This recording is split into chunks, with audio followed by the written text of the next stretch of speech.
Polisi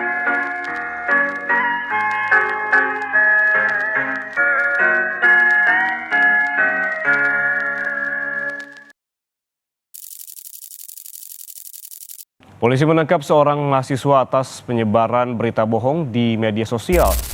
Kepada polisi, tersangka mengaku menyebarkan berita bohong di media sosial karena sakit hati kepada MF.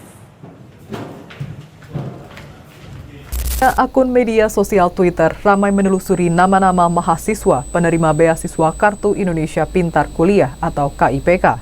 Sejatinya, KIP Kuliah sendiri merupakan program bantuan yang diberikan oleh pemerintah untuk meringankan biaya pendidikan siswa dari keluarga yang kurang mampu. Halo semuanya, kami dari kelompok 4 IFC sore semester 6 ingin menjelaskan konsep tentang drama yang kita buat. Yang pertama, tema kita yaitu Pancasila sebagai sistem etika. Selanjutnya, topik atau judul yang kita pilih yaitu Nalar Digital dan Moral Pancasila. Kenapa kita memilih judul itu? Oke, judul itu merupakan masalah dan solusi. Nah, yang pertama masalahnya yaitu nalar digital. Nalar digital bersifat ironis, menggambarkan bagaimana logika mahasiswa saat ini seringkali tersandra oleh algoritma media sosial. Merasa bertindak logis demi keadilan, padahal nalar mereka sudah dimanipulasi oleh kepalsuan dunia digital atau hoax. Selanjutnya, ke solusi. Solusinya yaitu moral Pancasila. Moral Pancasila, ketika nalar digital manusia telah tersesat dan mulai merusak hidup orang lain, maka moral Pancasila hadir sebagai rem atau kompas penunjuk arah untuk mengembalikannya ke jalan yang benar. Selanjutnya kita ke kasus. Di sini kita mengangkat dua buah kasus yang terjadi di Indonesia. Kasus yang pertama yaitu kasus hoax fitnah pelecehan seksual di UNY atau Universitas Negeri Yogyakarta pada tahun 2023 bulan November. Dan kasus yang kedua yaitu kasus cyberbullying KIP Kartu Indonesia Pintar Kuliah di Undip atau Universitas Diponegoro yang terjadi pada tahun 2024 bulan Mei.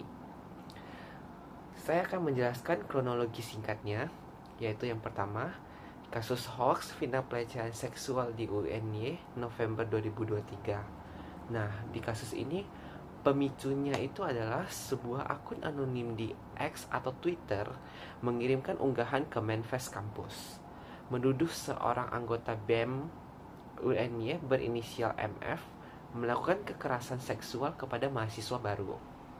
Unggahan tersebut menyertakan tanggapan layar chat WhatsApp sebagai bukti. Selanjutnya, netizen dan mahasiswa kampus langsung viral dan menghujat MF habis-habisan tanpa klarifikasi. Foto, identitas, dan media sosial MF disebarkan atau didoxing. MF dinonaktifkan dari organisasi dan mengalami tekanan mental yang luar biasa berat. Padahal, fakta sebenarnya, pihak kepolisian turun tangan melakukan investigasi digital. Hasilnya, tuduhan itu 100% hoax. Pelakunya ternyata sesama mahasiswa berinisial RAN yang sakit hati dan cemburu karena kalah seleksi pengurusan organisasi. Pelaku sengaja membuat chat palsu untuk menghancurkan reputasi korban. Pelaku akhirnya ditangkap polisi dan dikeluarkan dari kampus. Bullying KIP Kuliah di Undip terjadi pada 2024 bulan Mei. Kronologi singkatnya yaitu netizen di media sosial X melakukan gerakan massal berburu atau hunting mahasiswa penerima beasiswa kurang mampu atau yang disebut KIP Kuliah yang dinilai memiliki gaya hidup mewah. Salah satu mahasiswa Undip berinisial CM menjadi sasaran utama karena penampilannya di media sosial tampak seperti orang kaya. Tanpa mencari tahu kebenaran, ribuan netizen langsung melayangkan ujaran kebencian masif. CM dituduh memakan hak orang miskin, korupsi dana bantuan, dan dituntut agar dikeluarkan dari kampus. Fakta yang sebenarnya, pihak universitas memanggil CM untuk klarifikasi.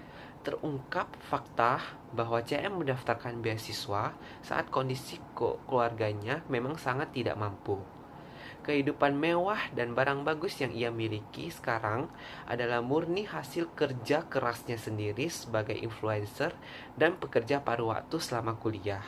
Namun, akibat tekanan mental dan sosial yang terlalu berat dari hujatan netizen, CM akhirnya memilih memundur diri dari beasiswa tersebut.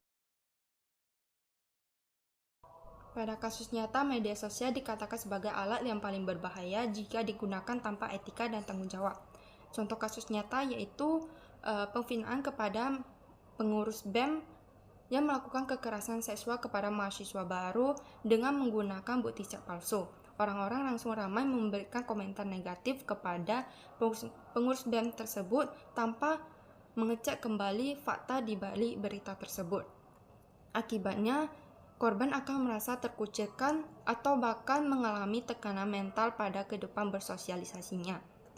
Dengan begitu, dapat kita simpulkan orang-orang di sekitar masih kurang dalam penerapan nilai-nilai Pancasila, khususnya pada sila kedua, yaitu tentang kemanusiaan yang adil dan beradab. Orang hanya dapat menghakimi tanpa menunjukkan rasa empati.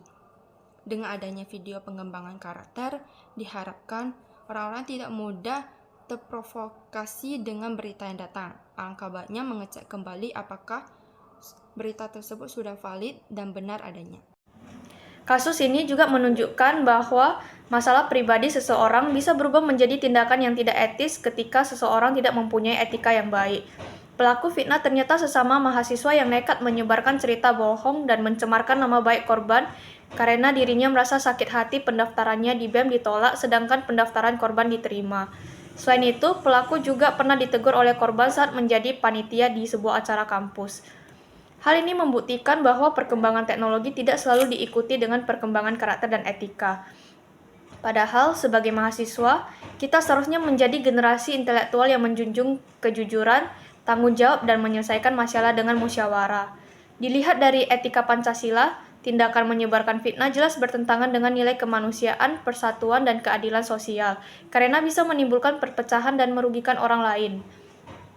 Oleh karena itu, penggunaan teknologi harus dibarengi dengan moral dan tanggung jawab, sehingga mahasiswa tidak menggunakan media sosial sebagai alat kebencian, manipulasi, maupun penghancuran reputasi orang lain. Kemudian saya akan menjelaskan latar belakang atau alasan ketiga mengapa kasus di atas kami jadikan sebagai topik video kami, yaitu maraknya budaya menghakimi dan minimnya empati di era masyarakat digital. Jadi pada kasus mahasiswa yang dihujat karena gaya hidupnya terlihat mewah di sosial media, banyak netizen yang menuduh atau menganggap mahasiswa tersebut mengambil hak-hak orang miskin atau hak-hak yang seharusnya bukan milik dia. Tapi mereka tidak mencari terlebih dahulu kebenaran bahwa barang-barang yang diperoleh oleh mahasiswa ini itu dari hasil kerja keras dia sendiri. Jadi dari peristiwa di atas sudah menunjukkan bahwa masyarakat itu masih mudah terpengaruh oleh asumsi publik, iri hati sosial, atau budaya cancel yang tidak melihat kebenarannya terlebih dahulu.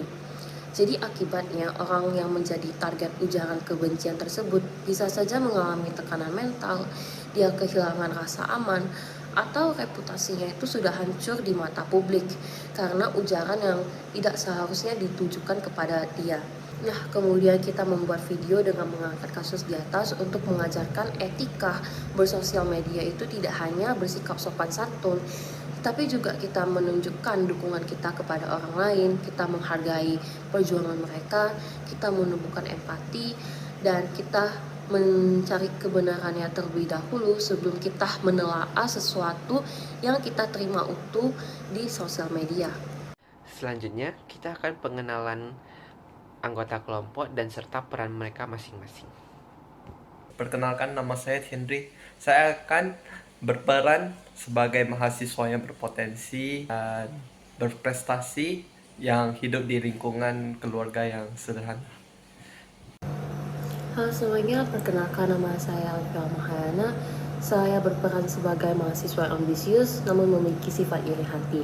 Saya adalah pelaku antagonis dalam cerita ini. Perkenalkan, nama saya Sutiati. Saya berperan sebagai seorang influencer yang memiliki karakteristik membagikan berita tanpa mengecek kembali fakta di balik berita tersebut.